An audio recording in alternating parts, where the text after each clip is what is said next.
దేవుని యొక్క కృపా మహేశ్వరుని బట్టి, ఆయన యొక్క ప్రేమ, ఆయన యొక్క కృప, ఆయన యొక్క వాత్సల్యతను బట్టి ఈ రీతిగా మనల్ని సంరక్షిస్తూ పోషిస్తూ తన యొక్క బాహులో భద్రపరుస్తున్న దేవాది దేవునికి ప్రప్రథమంగా నా యొక్క స్తుతులు స్తోత్రాలు తెలియపరుస్తున్నాను. ఆ రీతిగానే దేవుని యందు భయభక్తులు కలిగి ఆయనను ఆరాధించుటకు, ఆయనను సేవించుటకు, ఆయనను స్తుతించుటకు విశ్వాసంతో చేరువచ్చిన మీ అందరికీ నా యొక్క హృదయపూర్వక వందనాలు తెలియజేస్తూ ఉన్నాను. అందరికీ వందనాలు. దేవుని ప్రేమ చాలా ఉన్నతమైనది. ఈ లోకంలో మనలందరినీ సంరక్షిస్తూ కాపాడుతూ ఈ లోకంలో ఆయన ఎదుట తెలిసి తెలియక ఎన్ని తప్పులు చేసినప్పటికీ మనలందరినీ క్షమిస్తూ తండ్రి యొక్క కుడిపార్శ్వమున యేసుక్రీస్తు ప్రభు ఆయనకు మన పట్ల జాలిని దయను చూపించమని వేడుకుంటూ మనకి జీవితాలకు మరీ ఎక్కువగా ఆనందాన్ని అనుగ్రహించడం కొరకు, మరీ ఎక్కువగా మనము ఆయన పిల్లల వలె తీర్చబడుటకు చక్కటి అవకాశాన్ని అనుగ్రహిస్తున్నాడు. కాబట్టి మనం అందరం కూడా దేవునికి కృతజ్ఞతాస్తులు చెల్లించబద్దులమై ఉన్నాము. ప్రతి విషయమునందు కృతజ్ఞతాస్తులు చెల్లించాలి. మన జీవితంలో ఎదురవుతున్న ప్రతి పరిస్థితిని బట్టి ఆయనకు కృతజ్ఞతాస్తులు చెల్లించాలి. ఆయన మనల్ని విడిపిస్తున్న ప్రతి పరిస్థితిని బట్టి, అది చిన్నదైనను పెద్దదైనను సరే, ప్రతిదానికి మనం ఏం చేయాలంటే కృతజ్ఞతాస్తులు చెల్లించాలి. కీర్తనకారుడు ఒక మాట తెలియపరిచాడు, కొండల తట్టు నేను కనులెత్తుచున్నాను, నాకు సహాయం ఎక్కడి నుంచి వచ్చును, యెహోవా వలననే నాకు సహాయము కలుగును. చాలా జాగ్రత్తగా గమనించాలి. ఆయన సుస్పష్టంగా అద్భుతంగా మాట్లాడాడు. ఈ లోకంలో ఏ నరుడును, ఏ పర్వతము, ఏ శిఖరము కూడా మనకు సహాయాన్ని దయచేయలేదు. సహాయం కొరకు ఏ ఉన్నత స్థానాన్ని మనము చూసినా సరే, తేరు చూసినా సరే, ఏ ఉన్నత స్థానాన్ని బట్టి మనము వేడుకోవడానికి ప్రయత్నం చేసినా సరే, ఆ స్థానములు కానీ, ఆ శిఖరములు కానీ, ఆ పర్వతాలు కానీ, ఆ కొండలు కానీ ఏం చేయలేవు అనంటే సహాయమును దయచేయలేవు. కేవలము దేవుడు మనకు తోడి ఉంటే తప్ప, దేవుడు మన యొక్క జీవితాలలో కార్యాలను జరిగించాలి అని నిర్ణయించుకుంటే తప్ప, నిశ్చయిస్తే తప్ప మన జీవితంలో ఒక కార్యము జరగదు అని నేను మీతో నిశ్చయంగా చెప్తున్నాను. కాబట్టి అలాంటి పరిస్థితుల్లో దేవునికి మరీ ఎక్కువగా కృతజ్ఞతాస్తులు చెల్లించవలసిన వారమై ఉన్నాము. మరీ ఎక్కువగా మన విశ్వాసాన్ని ఆయన ముందు కనుపరచవలసిన వారమై ఉన్నాము. ఏ భేదము లేదు. అందరికీ రక్షణ సువార్త అనుగ్రహించబడింది. కాబట్టి ఏ భేదము లేదు. పురుషుడని లేదు, స్త్రీ అని లేదు, లేదంటే ఈ దేశస్థుడని లేదు, ఆ దేశస్థుడని లేదు. ప్రతి ఒక్కడు కూడా ఈ ప్రాంతం వాడని లేదు, ఆ ప్రాంతం వాడని లేదు. ప్రతి ఒక్కడు కూడా యేసు నామమున వంగుచు ఆయనకు ఏం చేయాలంటే కృతజ్ఞతాస్తులు చెల్లించాలి, మహిమను చెల్లించాలి, ఘనతను చెల్లించాలి. ప్రతి ఒక్కరికి కూడా ఇదే విధి. విధి ఉన్నది. ఈ ప్రత్యేకమైన సమయంలో ఆదివారము ఆరాధనకు మనందరం ఇచ్చేసి ఉన్నాం. ఆరాధనలో మనము వాక్యం ద్వారా బలపరచబడడం చాలా అవసరం. ప్రతి క్రైస్తవునికి వాక్యము ఎందుకు అవసరము అనంటే, ఈ లోకంలో ఎలాగో నడుచుకోవాలి, ఈ లోకంలో ఎలాగో జీవించాలి, ఈ లోకంలో ఎదురవుతున్న పరిస్థితులను బట్టి ఎలాగో రియాక్ట్ అవ్వాలి క్రైస్తవునికి తెలియదు. కాబట్టి ఎలాగో రియాక్ట్ అవ్వాలో తెలిపే పుస్తకం ఏంటంటే పరిశుద్ధ గ్రంథము. దానిలో నుంచి విషయాలను కనుక మనం నేర్చుకుంటే మన యొక్క జీవితంలోకి అవసరమైన అన్ని విషయాలు కూడా, లేదంటే అంత జ్ఞానం కూడా మనకు అనుగ్రహించబడుతుంది. మానవుడు అనుకుంటాడు కదా, నేను జ్ఞానిని అనుకుంటాడు. మానవుడు ఏమనుకుంటాడు? నేను జ్ఞానిని అనుకుంటాడు, నాకు సమస్తము తెలుసు అనుకుంటాడు. కానీ దేవుడు అన్నాడు కదా, నీ జ్ఞానము నాకు ఎలాంటిది? వెర్రితనము. అంటే మన జ్ఞానము ఎంత పెద్ద జ్ఞానమైనా సరే దేవుని దృష్టికి ఎలాంటిదంటే వెర్రితనము. ఆలోచించేయండి. సృష్టిని ఒక్కసారి చూసినప్పుడు మన జ్ఞానం ఇప్పటికీ ఎంతో ప్రయత్నాలు చేస్తుంటే సృష్టి మొత్తంలో పావు వంతు కూడా ఛేదించలేకపోయాం. అలాంటిది సర్వ సృష్టిని నిర్మాణించాడంటే ఆయన ఎంత జ్ఞాని ఉన్నాడు. సో మన జ్ఞానము ఆయన ముందు ఏంటంటే ఏ పాటిది? వెర్రితనం అన్నమాట. మన జ్ఞానం ఆయన ముందు వెర్రితనము. కాబట్టి మనుషుడు ఎవడో కూడా నిన్న జ్ఞానిని అని అతిశయించడానికి అవకాశము లేదు. లేదంటే నా అంత జ్ఞానము ఎవరికీ లేదు అని అతిశయించే అవకాశము ఏ మనుషుడికి లేదు. ఎంత గొప్పవాడైనప్పటికీ సరే ఎక్కడ వంగాలి అంటే యేసునామమున వంగవలసిందే, యేసునామమున వంగవలసిందే. రైట్. ఈ ప్రత్యేకమైన సమయంలో దేవుడిచ్చిన అవకాశాన్ని సద్వినియోగపరుచుకుంటూ వాక్యంలో మనం ముందుకి కొనసాగుదాం. ఈరోజు ఒక పాఠాన్ని నేను మీతో పంచుకోవాలనుకుంటున్నాను. గడిచిన 2 వారాలు కూడా మనము మంచి శిష్యుని యొక్క లక్షణాల గురించి మనం నేర్చుకున్నాం. యేసుక్రీస్తు ప్రభుకి ఒక వ్యక్తి, ఒక విశ్వాసి శిష్యుడిగా ఎలా ఉండాలి, ఎలా ఉంటే శిష్యుడిగా పిలువబడతాడు, శిష్యుడిగా ఉంటేనే క్రైస్తవుడిగా పిలువబడతాడని నేర్చుకున్నాం. సో ఇప్పుడు శిష్యుడిగా పిలువబడిన వానికి ఎవరు జీవితమై ఉండాలి అన్న విషయాన్ని గురించి మనం నేర్చుకుందాం. శిష్యుడిగా పిలువబడిన వ్యక్తికి ఎవరు జీవితమై ఉండాలి అని అంటే యేసుక్రీస్తు ప్రభు జీవితమై ఉండాలి. ఎవరు జీవితమై ఉండాలి? యేసుక్రీస్తు ప్రభు జీవితమై ఉండాలి. ఈ పాఠాన్ని చాలా సుస్పష్టంగా ఆలోచించేయండి, క్షుణ్ణంగా ఆలోచించేయండి, లోతుగా ఆలోచించేయండి, శ్రద్ధగా వినండి. ఎందుకు నేను చెప్తున్నాను అని అంటే మనందరికీ కూడా విశ్వాసమునకు కర్త ఎవరు అంటే ఎవరు? యేసుక్రీస్తు ప్రభు. చూడండి, హెబ్రీయులకు రాసిన పత్రిక 12వ అధ్యాయము 1వ వచనం చూడండి ఒక్కసారి. హెబ్రీయులకు రాసిన పత్రిక 12వ అధ్యాయం 1వ వచనం నుంచి. ఇంత గొప్ప సాక్షి సమూహము మేఘము వలె మనలను ఆవరించి ఉన్నందున మనము కూడా ప్రతి భారమును సులువుగా చిక్కులు పెట్టి పాపమును విడిచిపెట్టి విశ్వాసమునకు కర్తయు దానిని కొనసాగించేవాడునైనా యేసు వైపు చూచుచు మన ఎదుట ఉంచబడిన పందెములో ఓపికతో పరిగెత్తెదము. ఆయన తన ఎదుట ఉంచబడిన ఆనందము కొరకై అవమానమును నిర్లక్ష్యపెట్టి సిలువను సహించి దేవుని సింహాసనం యొక్క కుడిపార్శ్వమున ఆసీనుడై ఉన్నాడు. ఏమంటున్నాడు? చాలా జాగ్రత్తగా ఆలోచించేయండి. ఇంత గొప్ప సాక్షి సమూహము 11వ అధ్యాయంలో మనం చూస్తే విశ్వాస వీరుల గురించి ఉంటుంది. 11వ అధ్యాయం మొత్తం కూడా విశ్వాస వీరుల గురించి ఉంటుంది. హేబేలు దగ్గర మొదలుపెట్టి ఇంకా అనేక మంది ఉన్నారని చెప్పేసి యేసు ప్రభు యొక్క కాలం వరకు ఉన్న విశ్వాసులందరినీ ఉదహరించుకుంటూ వస్తాడు. అంతమంది విశ్వాస సమూహము మనలను ఎలాగూ చుట్టుముట్టిందంటే మేఘము వలె చుట్టుముట్టింది. అలాంటి విశ్వాస సమూహము మేఘము వలె మనల్ని చుట్టుముట్టినప్పుడు మరి మనము కూడా వారితో పాటు పాలు భాగస్థులం అవ్వాలి అని అంటే, మనం కూడా వారితో పాటు దేవుని రాజ్యములో ఆనందముగా కొనసాగాలి అని అంటే మనకు కర్త ఎవరై ఉన్నారు? లేదంటే మనం దేనిని చూస్తూ పరిగెత్తాలి, దేనిని చూస్తూ దేవుని రాజ్యం వైపు మనం వెళ్ళాలి అని అంటే విశ్వాసమునకు కర్తయు దానిని కొనసాగించేవాడు కూడా. గుర్తుపెట్టుకోండి, చాలామంది అంటారు నేను మంచి విశ్వాసిని, నాకున్నంత విశ్వాసము ఎవరికీ లేదంటారు. నేను మంచి విశ్వాసిని, నాకున్నంత విశ్వాసం ఎవరికి లేదని విర్రవీగే వారు కూడా ఉన్నారు చాలామంది. భౌతిక సంబంధమైన విషయాలను జోడిస్తూ విశ్వాసాన్ని అదే గొప్ప విశ్వాసం అనుకుని మాట్లాడేవారు కూడా చాలామంది ఉన్నారు. కానీ ఒక వ్యక్తి విశ్వాసంలో ప్రవేశించాలంటే దానికి కర్త ఎవరో? యేసుక్రీస్తు ప్రభు. ఒక వ్యక్తి విశ్వాసంలో కొనసాగాలన్నా సరే దానికి కర్త ఎవరో? చాలామంది అనుకుంటారు నేను కాబట్టి ఇంతకాలం విశ్వాసంలో ఉంటున్నాను అని అతిశయపడుతున్న వారు ఉంటారు. నేను కాబట్టి నా విశ్వాసంలో ఇంత స్థిరంగా ఉన్నాను అని అతిశయపడేవారు ఉంటారు. కానీ గుర్తుపెట్టుకోండి, మన వల్ల కాదు. నేను చెప్తున్నాను, మన వల్ల పూచిక పుల్ల కూడా తెగుతుందా? తెగదు.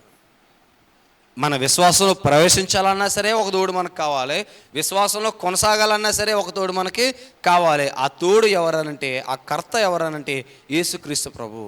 కాబట్టి అంటే ప్రతి విశ్వాసి కూడా ఏది జ్ఞాపకం ఉంచుకోవాలి అంటే విశ్వాసంలో ముందుకు కొనసాగుతున్నప్పుడు ఒక ఆయనను చూస్తూ వెళ్ళాలి.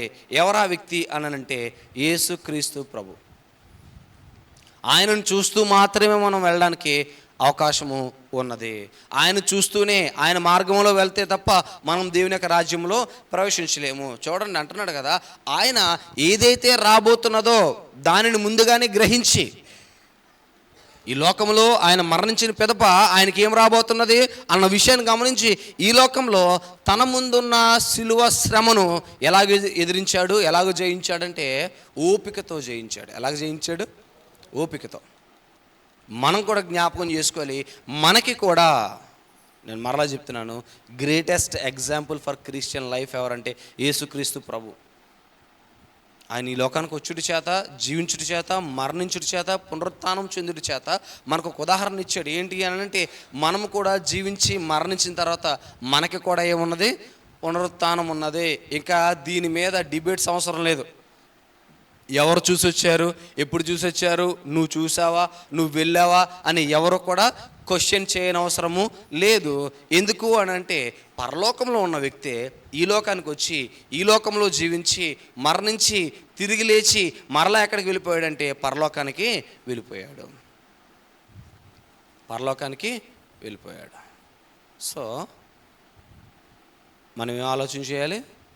ఆయనను గూర్చి మాత్రమే ఆలోచన చేయాలి. ఆయన జీవితాన్ని గురించి మాత్రమే ఆలోచన చేయాలి. ఆయనను చూస్తూ మాత్రమే మన ప్రయాసను, మన యొక్క ప్రయాణాన్ని ముందుకి కొనసాగించాలి. సో మన యొక్క జీవితంలో, ఈ విశ్వాస ప్రయాణంలో మనకి ఎవరు మాత్రమే జీవితమై ఉండాలంటే యేసుక్రీస్తు మాత్రమే జీవితమై ఉండాలి.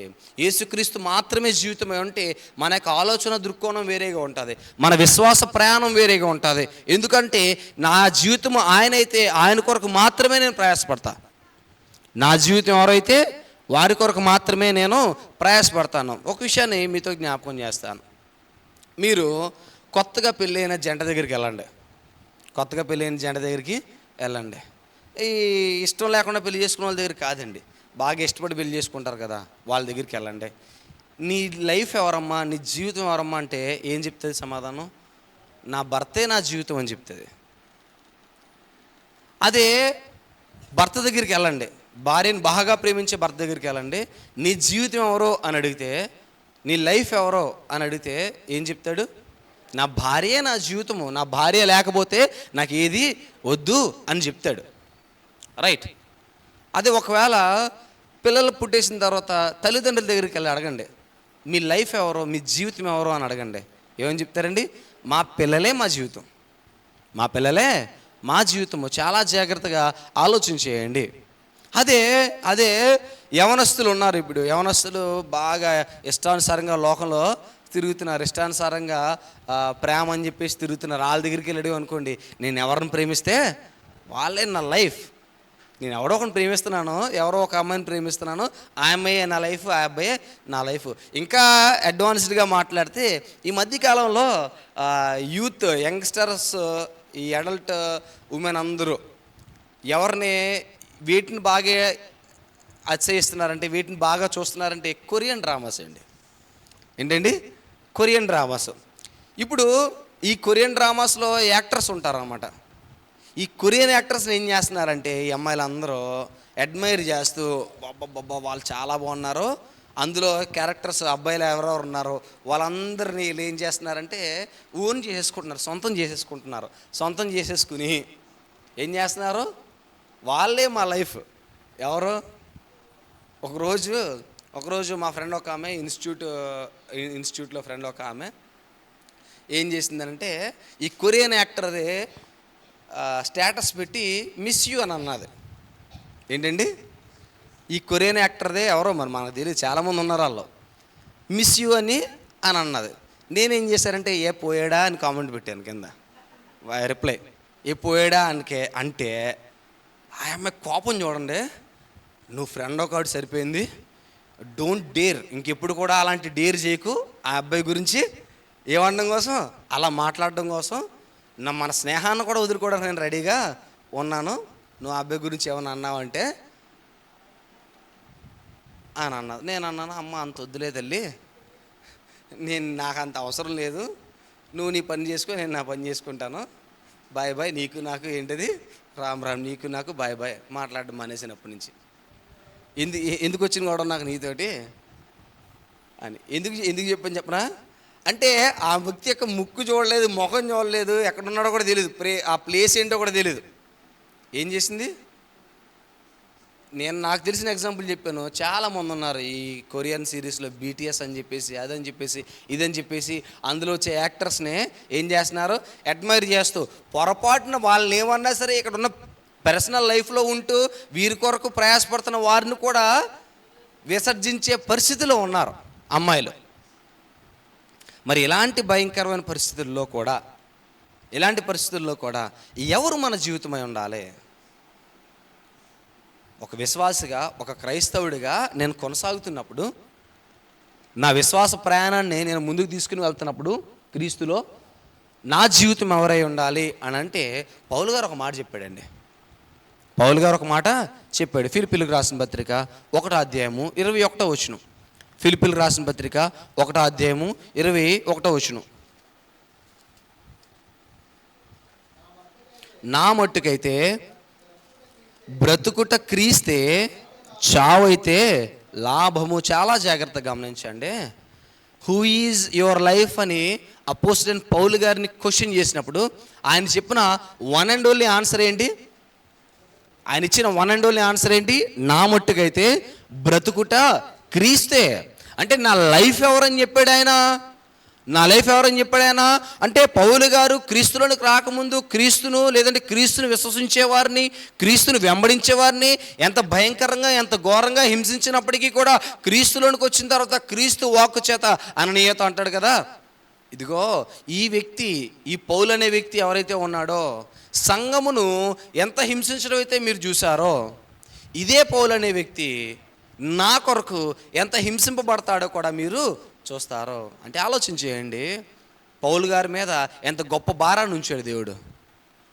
ఆ భారాన్ని అర్థం చేసుకున్న పౌలు గారు, ఆ నిర్ణయాన్ని, ఆ నిశ్చయాన్ని, ఆ యొక్క మార్గాన్ని అర్థం చేసుకున్న పౌలు గారు అంటున్నాడు కదా, నా మట్టుకైతే బ్రతుకుట క్రీస్తే, చావైతే నేను చచ్చిపోయినా సరే పర్లేదు, నాకు చచ్చిపోవడమే ఇంకా లాభము. ఎందుకు అని అంటే నేను చచ్చిపోతే నేను ఎవరి దగ్గరికి వెళ్ళిపోతున్నానంటే నా క్రీస్తుతో కలిసి నేను ఉండడానికి వెళ్ళిపోతున్నాను. నా సహోదరుడు, నా అన్నగారైనా క్రీస్తు ఉన్నాడు, నా అన్నగారైనా క్రీస్తు ఉన్నాడు, ఆయన దగ్గరకు నేను వెళ్ళిపోతున్నాను. బ్రతికి ఉంటే మాత్రము ఎవరి కోసం బ్రతికి ఉంటాను? ఈ సమస్త లోకాన్ని నేను ఎలా ఎంచుకున్నానంటే పెంటగా ఎంచుకున్నాను. సమస్త లోకాన్ని ఎలా ఎంచుకున్నాను? నేను పెంటగా ఎంచుకున్నాను. ఇదే పత్రిక 3:4 చూడండి.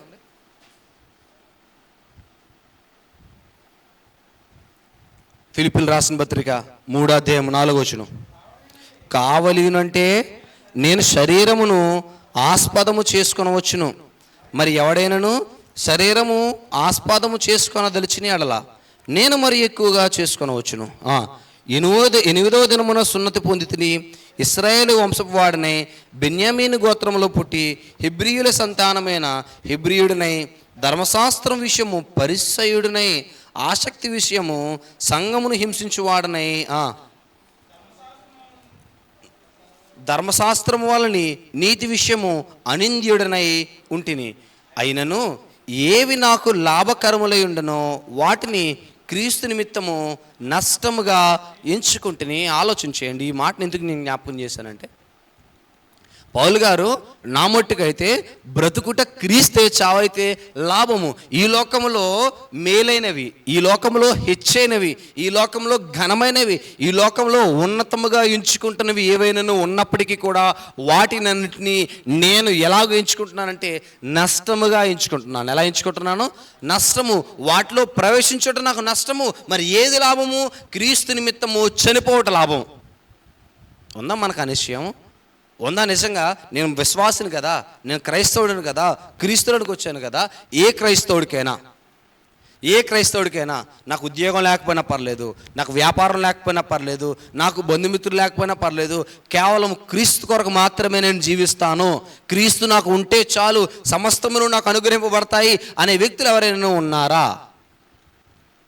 ఆలోచించేయండి. నిజంగా క్రీస్తు అర్థమైతే, నేను మళ్ళా చెప్తున్నాను, నిజంగా క్రీస్తు అర్థమైతే, క్రీస్తు అనే నామము అర్థమైతే, నేను మరలా చెప్తున్నాను, క్రీస్తు అన్న నామము ఈ లోకమునకు ఎందుకు వచ్చాడో అర్థమైతే, క్రీస్తు అన్న నామము నీకు ఎందుకు అనుగ్రహింపబడిందో అర్థమైతే, నీకెందుకు ఇయ్యబడిందో అర్థమైతే, నీవు ఉన్నతంగా జీవించడానికి ప్రయత్నము చేస్తావు. ఉన్నతంగా జీవించడానికి ప్రయత్నం చేస్తావు. ఆయనను మాత్రమే గురిగా పెట్టుకుని జీవించడానికి ప్రయత్నం చేస్తావు. ఈ లోకంలో యేసు ప్రభు కన్నా నీకు రోల్ మోడల్ ఇంకొకడు లేడండి. దేవుని యొద్దకు, తండ్రి యొద్దకు చేరడానికి యేసు ప్రభు కన్నా రోల్ మోడల్ ఈ లోకంలో ఎవడూ లేడు. యేసు ప్రభుని మించిన రోల్ మోడల్, యేసు ప్రభువుని మించిన జీవితాన్ని కనుపరిచిన వాడు ఎవడో లేడు. ఇంకా చెప్పాలంటే అసలు తిరిగి మరణాన్ని జయించి తిరిగి లేచిన నరుడు ఈ లోకంలో ఎవడో లేడు, యేసు ప్రభు తప్ప. మరి ఆయనను తప్ప మనం ఎవరిని ఆశ్రయిస్తాం? ఏమైనా ఛాన్స్ ఉందా?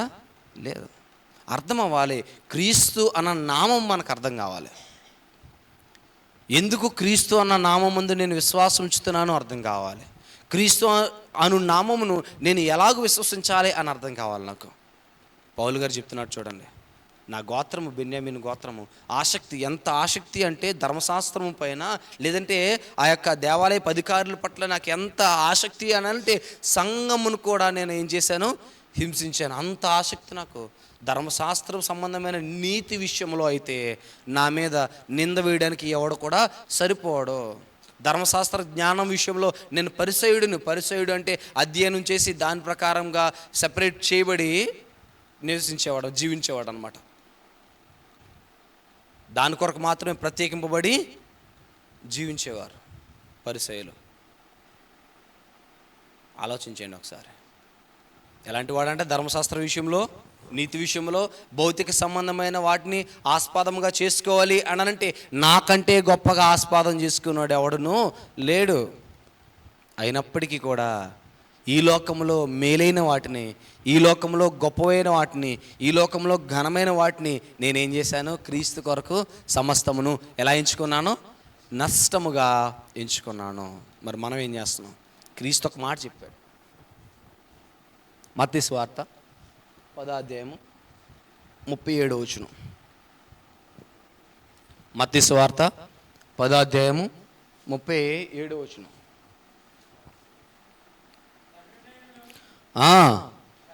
తండ్రినైనను తల్లినైనను నాకంటే ఎక్కువగా ప్రేమించువాడు నాకు పాత్రుడుగాడు. ఈ మాట చాలా శ్రద్ధగా విందాం. ఈ రోజున చాలామంది జ్ఞానులు తల్లిదండ్రులను ప్రేమించొద్దన్నాడు, ఇదేం దేవుడు అని క్వశ్చన్ చేసేవాళ్ళు ఉన్నారు. తల్లిదండ్రులను ప్రేమించొద్దు అంటున్నాడు, ఇదేం దేవుడు అని క్వశ్చన్ చేసేవారు ఉన్నారు. రైట్. ఇక్కడ అర్థం కావాలి, యేసు ప్రభు చెప్తున్న మాట ఏంటో అర్థం కావాలి. తన తండ్రినైనను తల్లినైనను నాకంటే ఎక్కువగా ప్రేమించేవాడు అంటే ఎవరినే ఎక్కువగా ప్రేమించాలి? మనం యేసుక్రీస్తునే ఎక్కువ ప్రేమించాలి. నా భర్త కన్నా, నా భార్య కన్నా, నా పిల్లల కన్నా, నా తల్లిదండ్రుల కన్నా. లూకాసు వార్త 14 లూకాసు వార్త 14:26. లూకాసు వార్త 14:26. చిన్నప్పుడు లూకాసు వార్త 14:26.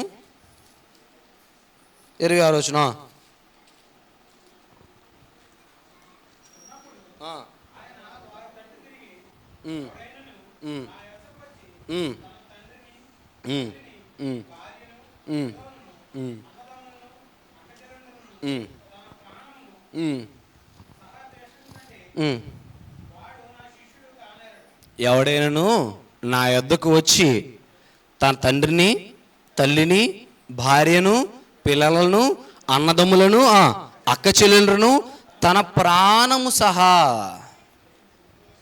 అంటే యేసుప్రభును వెంబడించడము అంటే పేరు మట్టికి చక్కటి బట్టలు ధరించుకుని ఎక్కడైతే చర్చ్ బిల్డింగ్ ఉందో అక్కడికి వచ్చి సరదాగా సాఫీగా కూర్చుని అలాగ వింటూ తర్వాత ఆమెనన్న తర్వాత వెళ్ళిపోవడమా యేసుప్రభుని వెంబడించడం అంటే? మరి ఏంటి యేసుప్రభుని వెంబడించడం అంటే? అంటున్నాడు కదా, ఎవడైనను నా యొద్దకు వచ్చి నన్ను వెంబడించాలి అని ఆశిస్తే వాడు తన తండ్రిని, తన తల్లిని, తన సహోదరులను, తన భార్యను, తన పిల్లలను, తన సొంత ప్రాణమును, దేన్ని? సొంత ప్రాణమును అంటే ప్రాణం కూడా నాకు ఎక్కువ కాదు ఎవరికన్నా? క్రీస్తు కన్నా. ఎవడైనా మన ముందుకొచ్చి, అంటే మన విశ్వాసం ఎంత బలంగా ఉండాలో చెప్తున్నాను చూడండి. ఎవడైనా మన ముందుకొచ్చి నువ్వు గనక యేసుప్రభుని తిట్టకపోతే నేను చంపేస్తాను అన్నాడు అనుకో, నువ్వు నన్ను చంపినా పర్లేదు, నేనేం చేయను? యేసుప్రభుని తిట్టను. యేసుప్రభు నా లైఫ్, నా జీవితం యేసుప్రభు, నా జీవితము యేసుప్రభు. నేనేం చేయను? నా యేసుని నేను దూషించును. అది విశ్వాసము. అటు విశ్వాసము మనలో ఉండాలి అంటున్నాడు. అటు విశ్వాసము మనలో ఉండాలి. యేసు అన్న నామం అర్థమైతే, యేసు అన్న నామంలో మనకేమి ఇవ్వబడుతుంది అని అర్థమైతే, చూడండి, యేసు అన్న నామానికి ఏంటండి పేరు? యేసు అన్న నామానికి ఏంటండి అర్థం? రక్షకుడు. మరి క్రీస్తు అన్న నామానికి ఏంటి? అభిషిక్తుడు. సో ఇప్పుడు రక్షణ ఎవరి నామంలో ఉంది అంటే యేసుక్రీస్తు నామంలో ఉన్నది. రక్షణ ఎవరి నామంలో ఉంది? యేసుక్రీస్తు నామంలో ఉంది. సమస్త విధములైన పరిస్థితుల్లో నుంచి, ఇంకా చెప్పాలంటే ఈ లోక పాపములో నుంచి నిన్ను విడిపించి పరలోక రాజ్యం చేర్చువాడు యేసుక్రీస్తు ప్రభు. కాబట్టి రక్షణ ఆయనలో నీకు ఉంది, రక్షకుడైన. సో యేసు అన్న నామము నీకు అర్థమైతే, రెండవది క్రీస్తు అన్న నామం నీకు అర్థమైతే, క్రీస్తు అనగా అభిషిక్తుడు. అభిషిక్తుడు దేనిపైన అభిషేకం చేయబడ్డాడో? రాజ్యం పైన అభిషేకం చేయబడ్డాడో. ఇదిగో సంఘమును స్థాపించాడు. సంఘములో చేర్చబడి సంఘములో విశ్వాసంగా కొనసాగుతున్న ప్రతి ఒక్కడు రాజ్యమునకు మాదిరి ఏంటి అంటే సంఘము. ఎలాగండి? అందుకనే సంఘమును నీ రాజ్యము అని అంటారు కొన్ని సందర్భాల్లో. సంఘము అను నీ రాజ్యము, పరలోకంలో ఉన్న దేవుని రాజ్యము ఎలాగ ఉన్నదో దానికి మాదిరి ఏంటి అంటే సంఘము. ఈరోజు చాలామంది ప్రస్తుతము సంఘములో జరుగుతున్న పరిస్థితులను ఆపాదిస్తూ సంఘము రాజ్యమును గురించి చాలా తక్కువగా మాట్లాడతారు. కానీ దేవుని యొక్క దృక్కోణంలో సంఘము ఎలాంటిది అనంటే, పరలోకములో ఆయన రాజ్యము ఎలాంటిదో భూలోకములో ఆయన సంఘము కూడా అలాంటిదే.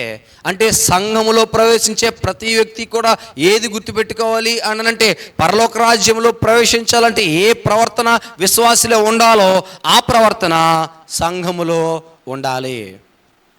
సంఘములో ఉండాలి. ఇది నేను చెప్తున్న మాట కాదు, కానీ దేవాది దేవుడు పరిశుద్ధ గ్రంథంలో విశదపరిచిన సత్యము. కాబట్టి ఇదిగో ఈ రాజ్యము మీద ఎవరు అభిషేకం చేయబడ్డాడో? క్రీస్తు అభిషేకం చేయబడ్డాడో. అనేక ఆత్మలు ఎవరైతే క్రీస్తు నామములో సంఘములో చేర్చబడతాయో వారందరిపైన రాజు ఎవరు అంటే యేసుక్రీస్తు ప్రభు. భూలోకంలో ఉన్న రాజులందరిపైన రాజు ఎవరు అంటే యేసుక్రీస్తు ప్రభు. రాజులకు రాజు ఆయన, రాజులకు రాజు. ఆలోచించేయండి ఒకసారి. సో యేసు అన్న నామం మనకు అర్థం కావాలి, క్రీస్తు అన్న నామం నాకు అర్థం కావాలి. ఈ రెండు నామములు నాకు అర్థమైనవి అంటే, ఈ రెండు నామముల యొక్క అర్థము నాకు అర్థమైనదంటే, ఈ లోకంలో ఏ మనుషుడు వచ్చి నేను చంపేస్తాను రా అని అన్నాడు అనుకో, నువ్వేమంటావు చెప్పనా? నా మట్టుకైతే బ్రతుకుట క్రీస్తే, చావైతే లాభం అంటావు. నువ్వేవడరా నన్ను చంపేది? అందుకే అన్నాడు కదా, శరీరాన్ని చంపేసి శరీరాన్ని మట్టుకు మంటల్లో వేసేసే వాడి కొరకు మీరు భయపడకండి. శరీరమును ఆత్మను రెండింటినీ కలిపి మంటలో అగ్నిలో వేసేవానికి మీరు భయపడండి. ఎవరైనా అంటే యేసుక్రీస్తు ప్రభు లేదా దేవుడైన యెహోవా. ఆలోచించండి ఒకసారి. శరీర సంబంధంగా నిన్ను ఎవడైనా వచ్చి హింసిస్తున్నాడని అనుకో, నీకు ఆదరణ కలుగజేయవాడు ఎవరా? నీకు ధైర్యమును కలుగజేయవాడు ఎవరు? నీకు ఓదార్పునిచ్చేవాడు ఎవరు? అందుకే ఆయన ఒక మాట అన్నాడు, ఈ లోకములో మనుష్యులు ఎదుట ఎవడైతే నన్ను అంగీకరిస్తాడో, మనుషులు ఎదుట ఎవరైతే నన్ను ఎరుగుదును అంటాడో, వానిని నేను పరలోకంలో తండ్రి ఎదుట ఏం చేస్తాను? ఒప్పుకుంటాను. నేను ఈయన ఎరుగుదును అంటాను. అంటే ఇప్పుడు మద్దాల ఆనందపాలని యేసుప్రభు ఎరగాలి అని అంటే ఈ లోకంలో నేనేం చేయాలి? అనేక మంది అన్యజనులు ఎదుట, ఒకవేళ ఎవరైనా సరే క్రీస్తు నామం ముందు నువ్వు విశ్వాసం ఉంచితే నేను చంపేస్తాను అనేవారి ఎదుట నేనేం చేయాలి తెలుసా? నా క్రీస్తును బలంగా పట్టుకోవాలి. నా క్రీస్తుని నేను బలంగా పట్టుకోవాలి. ఇది ఆయన చెప్తున్న బలమైన విషయం అండి. ఆషామాషి విషయం కాదు, చిన్న విషయం కాదు, తేలిక విషయం కాదు, వినేసి విడిచిపెట్టేసే విషయము అసలు కాదు. మరణించిన తర్వాత నాకు నిత్య జీవము అనుగ్రహింపబడాలి అనంటే ఈ మాటనే గట్టిగా పట్టుకోవాలి. ఈ మాటనే గట్టిగా పట్టుకోవాలి. చాలా బలంగా ఆలోచించేయాలి. ఎన్ని శక్తులు, ఎన్ని కష్టాలు చూడండి. ఒకవేళ నన్ను వెంబడించడానికి, మీరు నన్ను విశ్వసించడానికి ఈ లోకంలో నీ భర్త అడ్డొచ్చాడా, నీ భార్య అడ్డొచ్చిందా, నీ పిల్లలు అడ్డొస్తున్నారా, లేదా నీ బంధుమిత్రులు అడ్డొస్తున్నారా, మీరు కనుక అక్కడికి వెళ్ళారా అని అంటే మీరు కనుక ఆ దేవుడిని నమ్ముకున్నారు అని అంటే మేమెవ్వరూ మీ ఇంటికి రాము అని అన్నారా? అని అన్నప్పటికీ కూడా నువ్వెవరిని పట్టుకోవాలి? నువ్వెవరిని పట్టుకోవాలి? బంధుమిత్రులను దయచేవాడు ఎవరు? ఈ లోకంలో బంధాలను ఏర్పరిచిన వాడెవరు? దేవుడు అబ్రహాముని పిలుస్తున్నప్పుడు ఎక్కడి నుంచి రమ్మన్నాడు? నీ దేశము నుండి, నీ ఇంటి నుండి, నీ బంధువుల యొద్ద నుండి నువ్వేం చేయము? వెలుపలకు వచ్చే నా దగ్గరికి వెలుపలకు వచ్చేయాలి. బంధుమిత్రులు బంధాలు నిన్నేం చేయకూడదంటే ఆపకూడదు. బంధాలు నిన్నేం చేయకూడదు? ఆపకూడదు. నన్ను వెంబడించకుండా అబ్రహాముతో చెప్పాడు దేవుడు. ఆదికాండము 12:1 మనం చదివితే అక్కడ సుస్పష్టంగా ఉంటుంది. అబ్రహాముతో ఏమంటాడు? నీవు లేచి నీ దేశము నుండి, నీ బంధుమిత్రుల నుండి, నీ సొంత ఇంటి, నీ తండ్రి ఇంటి నుండి నువ్వేం చేయము? వెలుపలికి వచ్చే. ఆయనను వెంబడించడము అనంటే వీరితో కలిసి వీరితో పాలు కాగుతూ యేసుప్రభుతో నడవడం అనేది జరగదు.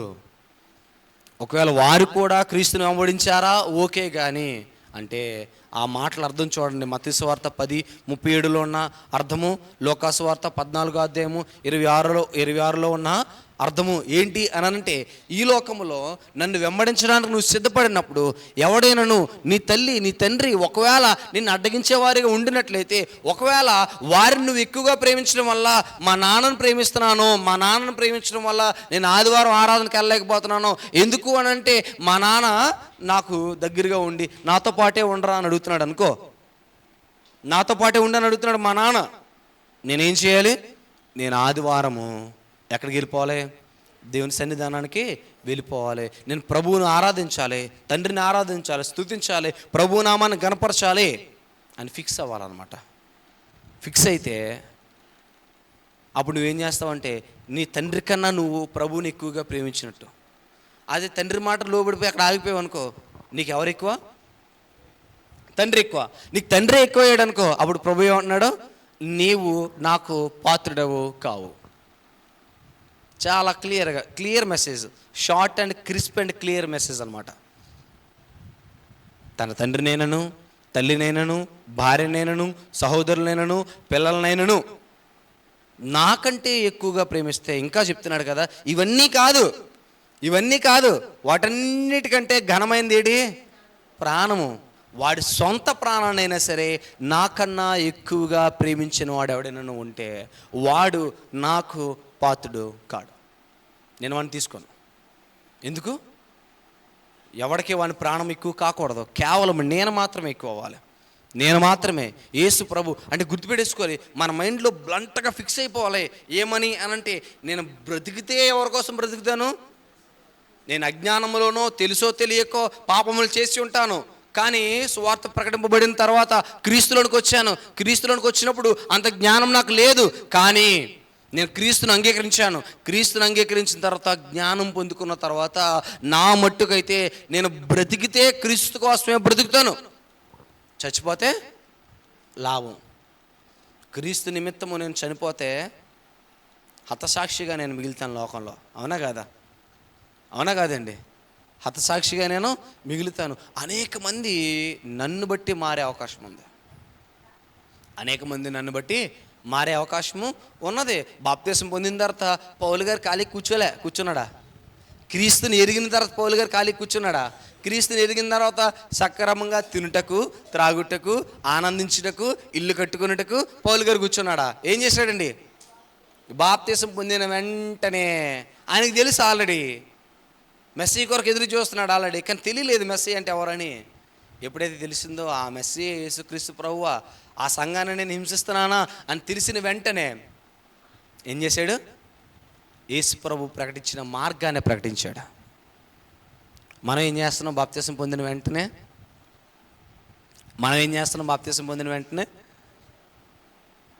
ఆరాధన మానేస్తాం. చాలామంది బాప్తీసం పొందిన తర్వాత ఫస్ట్ ఆదివారం రారు. బాప్తీసం పొందిన తర్వాత ఫస్ట్ ఆదివారమే ఆరాధనకి రారు. ఏ అంటే కుదరలేదా? నీకు ఏసేం అర్థమయ్యాడు ఇంకా నీకు కుదరకపోతే? చాలామంది అంటారు నాకు ఖాళీ లేదా? యేసుక్రీస్తు ఏం అర్థమయ్యాడు ఖాళీ లేదంటున్నావంటే? 144 గంటల్లో ఎన్ని గంటలు ఇవ్వలేకపోతున్నావు? ఉం? ఆలోచించండి ఒకసారి, ఆలోచించండి. 6 రోజులు 144 గంటలు, అవునా కాదా? చూడండి ఒకసారి, ఇవ్వలేకపోతున్నాం. ఇంకా ఆదివారం సంగతి పక్కన పెడేద్దాం, ఆదివారం సంగతి పక్కన పెడేద్దాం. 144 గంటలు దేవుడు నీకు ఇస్తే దేవుని కొరకు ఎన్ని గంటలు ఇవ్వలేకపోతున్నావు? ఆదివారమున 2 గంటల సమయం కేటాయించలేకపోతున్నావా? లీస్ట్ కేసు నేను చెప్తుంది, లీస్ట్ కేసు. 2 గంటలు అంటే చాలా దారుణమండి అది. టైములు ఫిక్స్ చేసిన వాళ్ళు దేవుడికి టైం ఫిక్స్ చేయడండి. దేవుడికి టైం ఫిక్స్ చేసిన ఏంటి? మనం టైం ఇచ్చేదేంటి దేవునికి? మనం అనుకుంటాం మనం గొప్పవాళ్ళం కాబట్టి దేవుడికి నేను టైం కేటాయిస్తున్నాను అనుకుంటాం. దేవుడు కనుక ఒకసారి బటన్ నొక్కాడు అనుకో, ఏమవుతాం మనం? దేవుడు బటన్ నొక్కుతాడు పైనుంచి. దేవుడు బటన్ నొక్కితే బండి మీద ఉన్నవన్నీ కింద పడిపోతాను. బండి మీద ఉన్నవన్నీ బండి మీద వెళ్తూ ఉంటాను, ఎప్పుడు కింద పడిపోతాను నాకే తెలీదు. కారులో వెళ్తుంటాను, ఎప్పుడు కింద పడిపోతాను నాకే తెలీదు. నిద్రలో పడుకుంటూ ఉంటాను, ఎప్పుడు పోతానో కూడా నాకు తెలీదు. నువ్వు అనుకుంటున్నావు నేను టైం ఇస్తున్నాను దేవుడికి అనుకుంటున్నావు.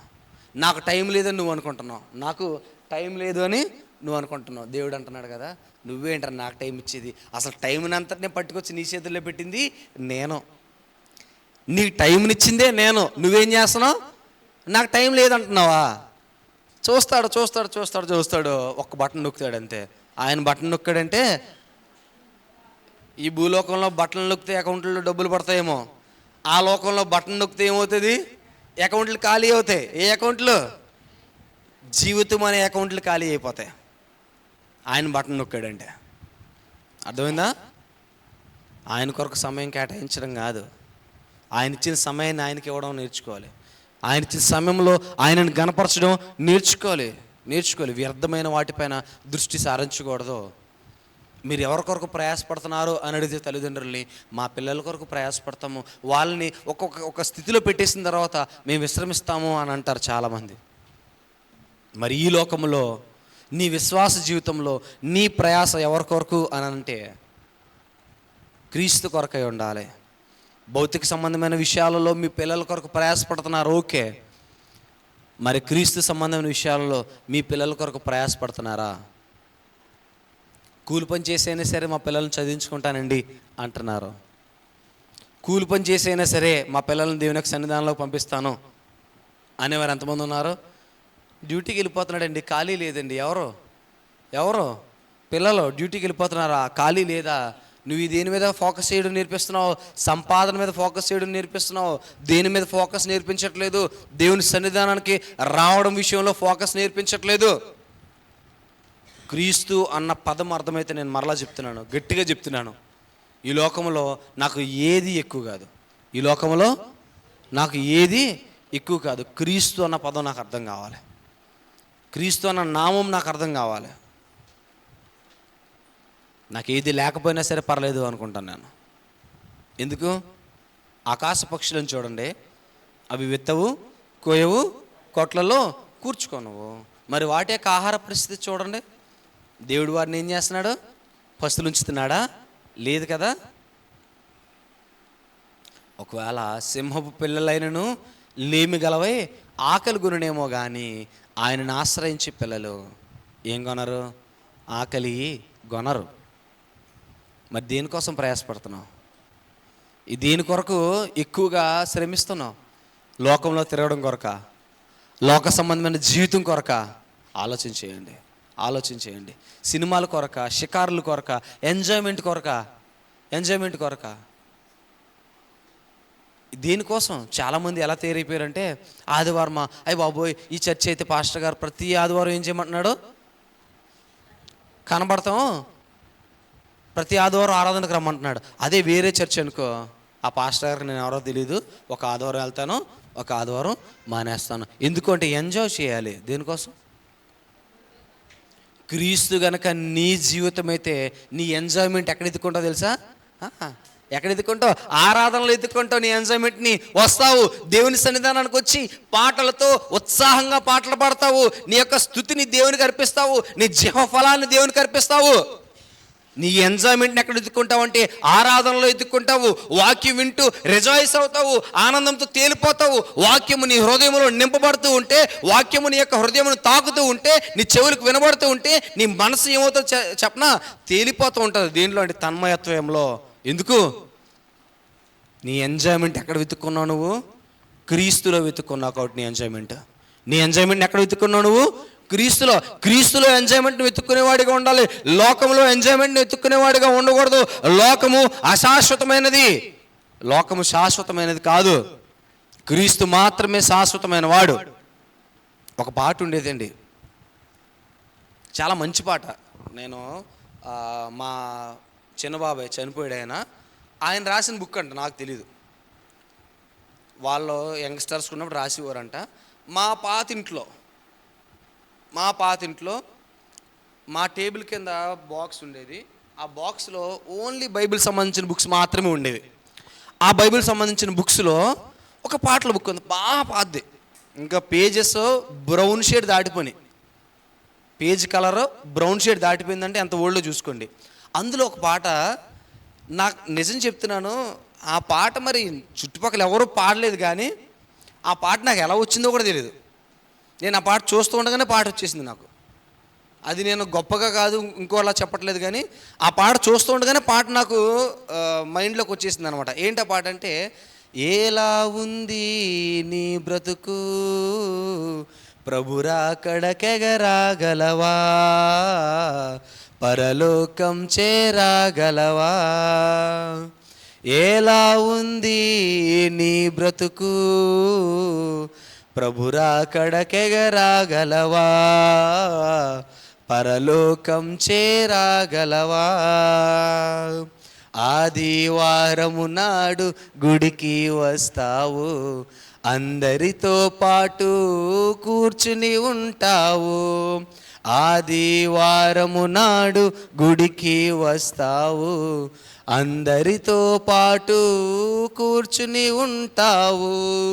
అతి శ్రేష్టమైన దేవుని వాక్యం, అతి శ్రేష్టమైన దేవుని వాక్యం పాస్టారు గారెంతో బోధిస్తూ ఉంటే, హాయిగా గుడిలోనే కునికేస్తుంటావు, హాయిగా గుడిలోనే కునికేస్తుంటావు. ఎలా ఉంది నీ బ్రతుకు, ప్రభురాకడకెగరాగలవా, పరలోకం చేరాగలవా. ఎలా ఉందండి? ఇంకా ఉన్నాయి. శ్రమలొస్తే చాలు సహించలేవు, నీ కొరకై ప్రభువు శ్రమనొందా లేదా. శ్రమలొస్తే చాలు సహించలేవు, నీ కొరకై ప్రభువు శ్రమనొందా లేదా. ఇక్కడి నుంచి మర్చిపోయాను. పాడేవారండి, నేను వినలేదు. నేను ఎవరు పాడుతున్నప్పుడు వినలేదు. నాకు ఆ పాట గుర్తొచ్చినప్పుడు నాకు ఆశ్చర్యం వస్తుంది. చాలా మంచి పాట. ఆ ట్యూన్ ఎలాగొచ్చిందో కూడా తెలియదు నాకు. నేను ఎప్పుడు వినలేదు అంతకుముందు ఆ పాటని. చాలా అద్భుతంగా ఆలోచించేయండి. దేవునికి చేది దొంగిలుతున్నావా, అననీయ సప్పేరాలే మైరో తెలుసా. దేవునికి చేది దొంగిలుతున్నావా, అననీయ సప్పేరాలే మైరో తెలుసా. ఈ ఓడి మీకు ఇయ్యబడును, ఈ ఓడి మీకు ఇయ్యబడును. ఈనాడు యేసు చెప్పాడలేదా, దేవునికి చేగుణము ఉందా విశ్వాసి, దేవునికి చేగుణము ఉందా విశ్వాసి. ఎలా ఉంది నీ బ్రతుకు, ప్రభురాకడకెగరాగలవా, పరలోకం చేరాగలవా. ఎంతమందికి అర్థమైందండి పాట? ఎంతమందికి అర్థమైంది ఈ పాట? ఎంతమంది అర్థం చేసుకున్నారు ఈ పాటని? ఎంతమంది మీ యొక్క జీవితాల్లో గుర్తించుకుంటున్నారు ఈ పాటని? గుర్తుపెట్టుకోండి, శ్రమలు వస్తే భయపడిపోవడం కాదండి, శ్రమలు వస్తే సహించలేక పారిపోవడం కాదండి. శ్రమలు వస్తే అయ్యి బాబోయ్ నేను క్రీస్తును ఎరగను అనడం కాదండి. నేను క్రీస్తు ఎవరో తెలీదు అన్న పేతురుతో, క్రీస్తు ఎవరో తెలియదు అన్న పేతురుతో యేసుప్రభు అన్నాడు కదా, పేతురు నువ్వు నన్ను ప్రేమిస్తున్నావా అని అడుగుతాడు. అవును ప్రభువా ప్రేమిస్తున్నాను. పేతురు నువ్వు నన్ను ప్రేమిస్తున్నావా? అవును ప్రభువా ప్రేమిస్తున్నాను. పేతురు నువ్వు నన్ను ప్రేమిస్తున్నావా? అవును ప్రభువా ప్రేమిస్తున్నాను. అయితే నా మందను కాయము, నా పిల్లలను కాయము. ఆలోచన చేయండి. ఆయన మనకిస్తున్న పని ఏంటో మనకు అర్థం కావాలి. ఆయన మనకు అప్పచెప్తున్న పని ఏంటో మనకు అర్థం కావాలి. ఆయన మన కొరకు దేనిని దాచించుతున్నాడో మనకు అర్థం కావాలి. ఎలాంటి క్రియను మనకు జీవితంలో ఆయన కోరుకుంటున్నాడో మనకు అర్థం కావాలి. ఎలాంటి వారిగా మనం ఈ లోకములో ఆయన ఉండాలి అని ఆశపడుతున్నాడో మనం అర్థం కావాలి. ఈ లోకంలో క్రీస్తుని ఎరిగిన వారిగా ఉన్నామా, క్రీస్తును ఎరగని వారంగా ఉన్నామా, క్రీస్తును ప్రచురం చేసే వారంగా ఉన్నామా, క్రీస్తును ప్రచురం చేయని వారిగా ఉన్నామా, దాపెట్టే వారంగా ఉన్నామా? క్రైస్తవుడు అని చెప్పుకుంటే ఈ లోకంలో వారు అపహాస్యం చేస్తారేమో అని భయపడుతున్నామేమో. లేదనంటే ఎవరో వ్యక్తుల కోసం క్రీస్తుని ఎరగను అని చెప్తున్నావేమో. ఆయన అంటున్నాడు కదా మనం ఎలా ఉండాలంట? క్రీస్తును సమస్త మనుష్యులు ఎదుట ఒప్పుకునే వారంగా ఉండాలి. యేసుక్రీస్తు కనుక నా జీవితము అని నేను ఫిక్స్ అయితే, యేసుక్రీస్తు లేకపోతే నేను లేను అని నేను ఫిక్స్ అయితే, ఏ నరుడు ఎదుట కూడా నేను ఆయనను ఎరగను అనడానికి డేరు చేయను. ఎంత ఆపద వచ్చినప్పటికీ కూడా, ఎంత శ్రమ వచ్చినప్పటికీ కూడా, మరణము నా ముందున్నప్పుడు సైతము నేను కేవలము క్రీస్తును తప్ప ఇంకెవరిని ఎరగను అని నేను చెప్తాను. క్రీస్తు తప్ప ఇంకెవరు నాకు వద్దు అని నేను చెప్తాను. క్రీస్తుని ఎరిగిన వాడనైతే, క్రీస్తు అన్న నామము నాకు అర్థమైతే, యేసు అన్న నామము నాకు అర్థమైతే, యేసుక్రీస్తు నా జీవితం అవుతాడు. యేసుక్రీస్తు నా జీవితం అయితే ఈ లోకంలో ఏది కూడా నన్ను ఏం చేయదంటే వేరు చేయదు ఆయన యొక్క ప్రేమ నుంచి. రోమీయులకు రాసిన పత్రిక 8వ అధ్యాయము 35వ వచనంలో,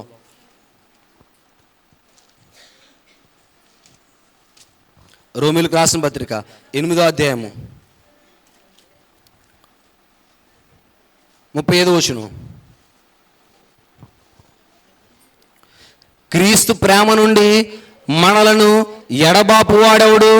శ్రమ అయినను, బాధ అయినను, హింస అయినను, కరువైనను, వస్త్రహీనతైనను, ఉపద్రవమైనను, ఖడ్గమైనను మనలను ఎడబాపునా?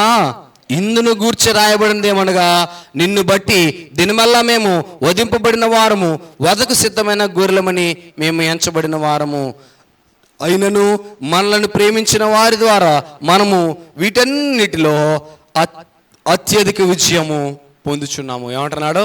క్రీస్తు ప్రేమ నుండి నన్ను ఎడబాపు వాడు ఎవడు? నన్ను వేరు చేయవాడు ఎవడు? నన్ను విడదీసేవాడు ఎవడు? లోకములో నా తల్లిదండ్రుల ప్రేమ కనుక క్రీస్తు ప్రేమ నుంచి నన్ను విడదీస్తుందా? నా తల్లిదండ్రుల ప్రేమ నాకు అవసరం లేదు. ఏంటండి? ఒకవేళ నేను క్రీస్తుని వెంబడిస్తున్నప్పుడు నా కుటుంబంలో కరువు సంభవించిందా, తినడానికి తిండి లేకపోయిందా, అయినప్పటికీ కూడా క్రీస్తు ప్రేమ నుంచి నన్ను అది వేరు చేయకూడదు. క్రీస్తు ప్రేమ నుంచి నన్ను వేరు చేసేది ఏదైనా ఉన్నదంటే ఏదీను లేదు. కరువైనను, హింస అయినను, ఖడ్గమైనను. ఆలోచన చేయండి ఒకసారి. చాలా అద్భుతంగా మాట్లాడుతున్నాడు. క్రీస్తు ప్రేమ నుంచి నన్ను ఏది కూడా వేరు చేయకూడదు.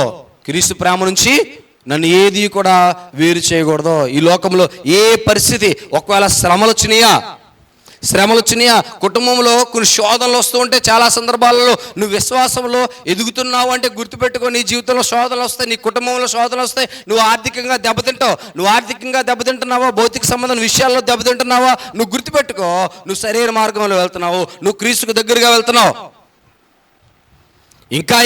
ఇంకా బలపడాలి నువ్వు. ఆ శ్రమలు వచ్చినాయి కదా అని చెప్పేసి ఎవరిని విడిచిపెట్టకూడదు అంటే క్రీస్తును విడిచిపెట్టకూడదు. శ్రమ అయినా, శోధనైనా, బాధ అయినా, ఇబ్బంది అయినా, ఖడ్గమైనా, కరువైనా, ఏదైనా సరే ఏం చేయకూడదు? నాకు 2 జతలే బట్టలు ఉన్నాయి. ఎన్ని జతల బట్టలు ఉన్నాయి? 2 జతల బట్టలు ఉన్నా సరే నేను ఎవరిని విడిచిపెట్టకూడదు అంటే ఏంటది? వస్త్రాలు కొనుక్కోవడానికి కూడా నీ దగ్గర డబ్బులు లేవు, అయినప్పటికీ కూడా నువ్వు ఎవరిని విడిచిపెట్టకూడదు. ఎందుకు చెప్పనా? ఈ లోకములో ఘనత దేవుని ఘనత కాదు. ఈ లోకములో అభివృద్ధి దేవుడిచ్చే అభివృద్ధి కాదు. ఇస్తాడు అలాగని చెప్పేసి ఇవ్వడానికి కాదు, నిన్ను వృద్ధిలోకి తీసుకురావడానికి కాదు. యోబు శ్రమలను ఓర్చాడు. యోబు కోల్పోయిన దానికంటే రెండింతలు పొందుకున్నాడు. శ్రమలకు ఊర్చి, కష్టాలకు వచ్చి భార్య అంటది కదా, సొంత భార్య, కట్టుకున్న భార్య, జీవిత భాగస్వామి, కష్టాలలో, నష్టాలలో, వ్యాధులలో, బాధలలో నీకు తోడుగా ఉంటాను అని ప్రమాణం చేసిన భార్య ఏమంటుంది? ఎందుకయ్యా ఎందుకు వచ్చిన జీవితం ఇది? దేవుడిని దూషించి చచ్చిపో, దేవుని దూషించి చచ్చిపో. భార్య మాట్లాడుతుంటే యోబు అంటున్నాడు కదా, వెర్రిదాని వల్లే మాట్లాడుకో, మూర్ఖురాలు మాట్లాడుతున్నట్టు మాట్లాడుకో. ఆయన మనకు అన్నీ ఇచ్చినప్పుడు, మనం తీసుకోవడానికి సమర్థులమైనప్పుడు, ఆయన మనకి అన్ని దూరం చేసినప్పుడు కూడా తీసుకోవడానికి సమర్థులము కామా. ఈ యాటిట్యూడ్ మనలో ఉండాలండి, ఈ ఆలోచన ఉండాలి. దేవుడు అన్నీ ఇచ్చినప్పుడు, కారు, బంగ్లా, ఇల్లు, సుఖము, సౌఖ్యము, ఆనందము అన్నీ ఇచ్చినప్పుడు దేవా నువ్వు గొప్పోడివి అనడం మాత్రమే కాదు, నీ దగ్గర అన్నీ పోయినప్పటికీ కూడా దేవా నువ్వు గొప్పోడివి అన్నవాడు గనుడు. వాణిని దేవుడు ఉన్నతమైన స్థితిలో ఉంచుతాడు. దేవుడు ఉంచుతాడండి, దేవుడు ఉంచుతాడు. గుర్తుపెట్టుకోండి, ఒక మాటను చెప్తాను, ఈ సందర్భం వచ్చింది కాబట్టి. మీరు కష్టాల్లో ఉన్నప్పుడు, నష్టాల్లో ఉన్నప్పుడు, వ్యాధుల్లో ఉన్నప్పుడు, బాధల్లో ఉన్నప్పుడు, మీకు ఇంకా ఆ సమస్యలు తీరని పరిస్థితుల్లో మీరు ఉన్నప్పుడు ఒకే ఒక్క పని చేయండి. తలుపులు వేసేసుకోండి, తలుపులు వేసుకోండి, తలుపులు వేసుకోండి, మోకరించండి. మోకరించి ఒకే ప్రార్థన చేయండి. ఏంటో ప్రార్థన చెప్పనా? I am nothing. ఏ ప్రార్థన? దేవా నేను ఏమీ కాదు నువ్వు లేకపోతే, నీ చెయ్యి నన్ను విడిచినడలా నేనేమీ కాదు, నీవు నాకు తోడు లేకపోతే ఈ లోకంలో నేనేమీ కాను అని ప్రార్థన చేసుకోండి. ప్రార్థన చేసుకోండి. ఆయన టెస్ట్ చేస్తాడు ఎంతవరకు నువ్వు నిలబడగలవు అని. ఆ టెస్ట్లో కనుక పాస్ అయ్యావా, చూడండి, బాధ వెనక ఏది ఉంటుందంటే నవ్వు ఉంటుంది, సంతోషం ఉంటుంది, ఆనందం ఉంటుంది. వేదన వెనక సుఖం ఉంటుందండి, కష్టం వెనక సుఖం ఉంటుందండి. సుఖము తన్నుకుంటూ వస్తుంది. ఎంత ఎంత కష్టాన్ని అనుభవించావో దానికి రెండింతల సుఖాన్ని నువ్వు అనుభవిస్తావు, రెండింతల సుఖాన్ని అనుభవిస్తావు. ఏం చేయాలి? ఏం చేయాలి? ప్రార్థన చేయాలి. ఏం చేయాలి? ప్రార్థన చేయాలి. ఎంత శ్రమ వస్తే డైరెక్ట్లీ ప్రపోర్షనల్ అనమాట. ఏం సార్ కమలాకర్ గారు, డైరెక్ట్లీ ప్రపోర్షనలేనా, ఇండైరెక్ట్లీ ప్రపోర్షనలా? ఎంత శ్రమ వస్తే అంత ఓర్పు నీకు రావాలి, అది డైరెక్ట్లీ ప్రపోర్షనల్ అనమాట. ఎంత శ్రమ వస్తే, నీ ప్రాణం పోయేంత శ్రమ వచ్చిందా, దాన్ని ఓర్చుకునేంత ఓర్పు నీకు రావాలి. అందుకే శ్రమ దేన్ని ఇస్తుంది అన్నాడు? ఓర్పునిస్తుంది అన్నాడు. శ్రమ దేన్ని ఇస్తుంది అన్నాడు? ఓర్పునిస్తుంది అన్నాడు. ఆలోచన చేయండి. యేసుక్రీస్తు నీ జీవితం అయితే, అందుకే అన్నాడు కదా, ఆయన ముందు ఉంచబడిన జీవితము, ఆ దాని కొరకు ఆయన ఎదురు చూస్తూ ఈ లోకంలో వస్తున్న శ్రమలను ఆయన ఎలా ఎదుర్కొన్నాడంట? ఓర్పుతో ఎదుర్కొన్నాడు. ఎలా ఎదుర్కొన్నాడు? ఓర్పుతో. ఈ రోజున నువ్వు నేను ఎలాగ ఎదుర్కోవడానికి సిద్ధంగా ఉండాలంటే ఓర్పుతో ఎదుర్కోవడానికి సిద్ధంగా ఉండాలి. షైని ఎలా ఉండాలి? ఓర్పుతో. ఓర్పుతో ఆలోచించేయండి, ఆలోచించండి ఒకసారి.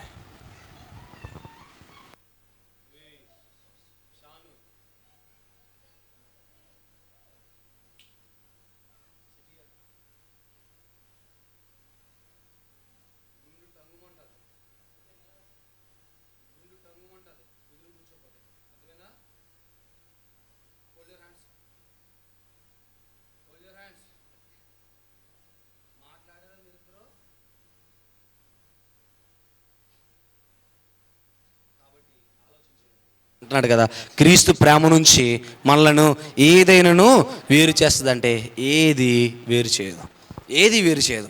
మరి ఏది వేరు చేస్తుందంటే నీ సొంత ఆలోచన, నీ సొంత అపనమ్మకం. ఇనుమునంట నాశనం చేసేది ఏదీ లేదు. ఇనుముని ఏదైనా నాశనం చేయగలదా? ఇనుముని ఎరగొట్టే దమ్ము దేనికైనా ఉందా? ఇనుమును ఎరగొట్టే దమ్ము దేనికైనా ఉందా? ఇనుమును పాడు చేసే దమ్ము దేనికైనా ఉందా? దేనికి లేదు. మరి దేనికి ఉంది? దానికే.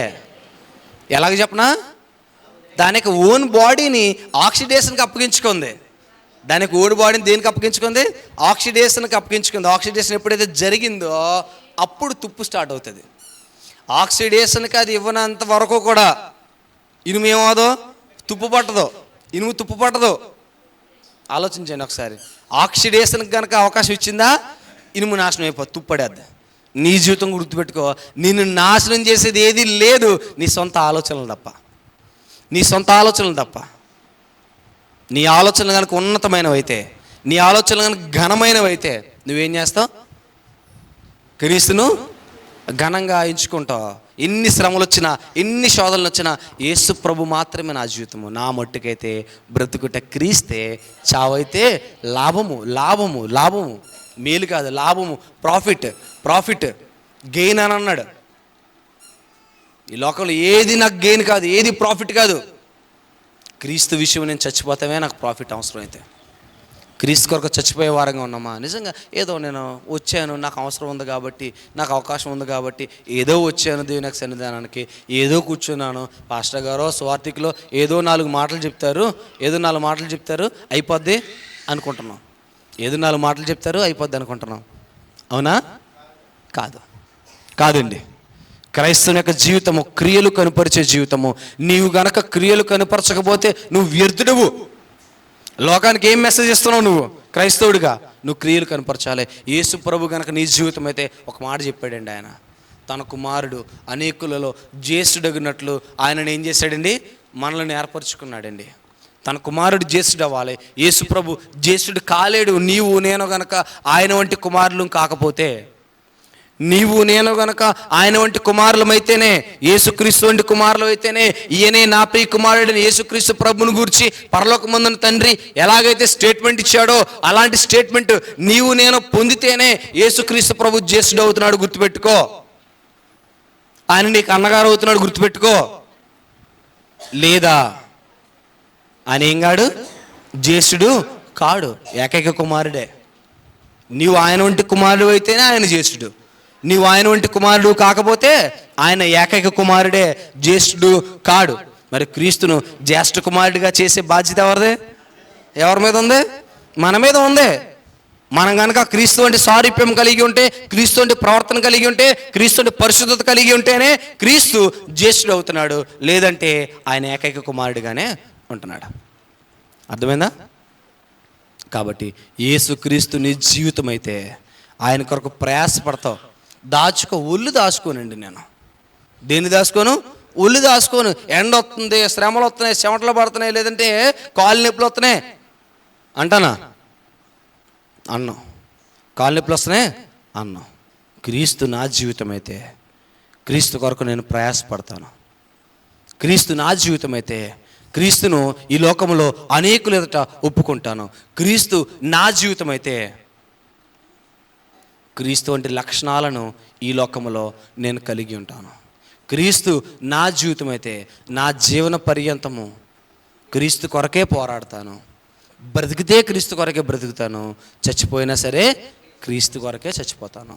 చచ్చిపోవడమే లాభము అనుకుంటాను. కాబట్టి ప్రియ సహోదరి సహోదరులారా, క్రీస్తు మన జీవితం అయితే క్రీస్తు అన్న నామమును ఎరగండి. యేసు అన్న నామమును ఎరగండి. ముందు విశ్వసించడం తర్వాత, కొనసాగడం తర్వాత, ముందు యేసు అన్న నామం ఏంటో ఎరగండి, క్రీస్తు అన్న నామం ఏంటో ఎరగండి. ముందు ఇది తెలిస్తే పూర్తిగా, ఇది అర్థమైతే పూర్తిగా ఎవడో కూడా వచ్చి మిమ్మును వెలుపలకి తీసుకుని పోవడం. ఈ నామం పూర్తిగా అర్థం కావాలి. ముందు విశ్వసించడం తర్వాత, నేను మరలా చెప్తున్నాను, విశ్వసించకుండా ముందు ఏం చేయండి? అర్థం చేసుకోండి. ముందు అర్థమైతేనే మీకు విశ్వాసం వస్తుంది, మీ విశ్వాసం బలంగా ఉంటుంది. అర్థం కాకుండా, తెలుసుకోకుండా మీరు కనుక విశ్వాసంలో ప్రవేశిస్తే ఎవడో ఒకడొచ్చి ఆడెవడో ఉన్నాడు, కిరణ్ పాల్ అంట, క్రీస్తుని ఎరిగాడంట. క్రీస్తుని ఎరిగి బైబిల్ దగ్గరికి వచ్చాడు. బైబిల్ దగ్గరికి వచ్చి బైబిల్ చదివాడు. బైబిల్ చదివిందంట, అబ్బాయి ఈ పుస్తకం అసలు బాగాలేదు అని చెప్పేసి మళ్ళీ ఏం చేశాడంట? క్రీస్తుని వదిలేసి వెళ్ళిపోయాడంట బయటికి. ఆడికి ఏం అర్థం కాలేదు. ఆడికి క్రీస్తు అన్న నామం అర్థం కాలేదు. ముందు యేసు అన్న నామం అర్థం కాలేదు. యేసు అన్న నామం అర్థమైతే, క్రీస్తు అన్న నామం అర్థమైతే, ఇదిగో ఇక్కడి నుంచి వెళ్ళిపోవండి. నిజంగా నేను మీతో చెప్పాను, దీనిని కనుక క్షుణ్ణంగా ప్యూర్ హార్ట్తో చదివితే ఒక ఆయన ఉన్నాడు, ఆర్ఆర్కే మూర్తి. ఎవరండి? బ్రాహ్మణుడు, సద్బ్రాహ్మణుడు. ఆయనకి యోహాను సువార్త ఇవ్వబడింది ట్రాన్స్లేషన్కి. యోహాను సువార్త ఇవ్వబడితే ఎందుకు వీళ్ళంతా ట్రాన్స్లేషన్ చేస్తున్నారు అని చదువుతూ ప్రారంభించాడు. వీళ్ళు ట్రాన్స్లేషన్ చేయమంటున్నారు కదా, ఇందులో తప్పులు పట్టుకుందామని చదువుతూ ప్రారంభించాడు. సరైన బుక్ దొరికింది ఆయనకి, దేవుడు ఆయన్ని పట్టుకున్నాడు. చెప్తున్నాను, భక్తి సింగ్ ఉన్నాడు అలాగా. ఎవరండి? భక్తి సింగ్ ఉన్నాడండి అలాగా. అంటే దీంట్లో నుంచి సాధు సింగ్, భక్తి సాధు సింగ్, ఇదిగో దీంట్లోంచి తప్పులు ఎదుగుదామని పట్టుకుని ఏమైనా వాళ్ళందరూ నువ్వు గనక దానిని అర్థం చేసుకుంటే, అర్థమైతే యోహాను సువార్త ఒకటి చాలు. యేసుక్రీస్తు ప్రభువుని ఎరగడానికే యోహాను సువార్త ఒకటి చాలు. ఆయన ఎక్కడి నుంచి వచ్చాడో, ఏమై ఉన్నాడో యోహాను సువార్త మొత్తం చెప్పేద్ది. క్షుణ్ణంగా చదవండి యోహాను సువార్త. ఆయన ఏమై ఉన్నాడో చెప్తుంది, ఎందుకు వచ్చాడో చెప్తుంది, ఎలాగో జీవించాడో చెప్తుంది, ఎక్కడికి వెళ్ళాడో చెప్తుంది, నీకేమి ఇవ్వబోతుందో కూడా చెప్తుంది. నేనే మార్గమును, జీవమును, సత్యము, జీవహారమును నేనే, నా గొర్రెలు నా మాట ఉంటే గొర్రెలకు మంచి కాపరు నేనే, అన్ని యోహాను సువార్తలు దొరుకుతాయండి. ద్రాక్షవల్లిని నేనే, అన్నీ ఎక్కడ దొరుకుతాయి? యోహాను సువార్తలోనే దొరుకుతాయి. యేసు ప్రభువు తాను నేనే అని స్థాపించుకునే ప్రతి కూడా యోహాను సువార్తలను దొరుకుతాయి. ఆ ఒక్క పుస్తకం చదవండి, సెట్ అయిపోతుంది. అర్థమైందా? కాబట్టి ప్రియ సహోదరి సహోదరులారా, యేసు ప్రభు మన జీవితం అయితే మనం ఆయనను ఉన్నతంగా ఎంచుకుంటామని మీ అందరికీ తెలియజేస్తూ, శ్రద్ధగా వాక్యాన్ని మీ అందరికీ ప్రభువైన యేసుక్రీస్తు నామమున నా యొక్క హృదయపూర్వక వందనాలు తెలియజేస్తున్నాను. అందరికీ వందనాలు.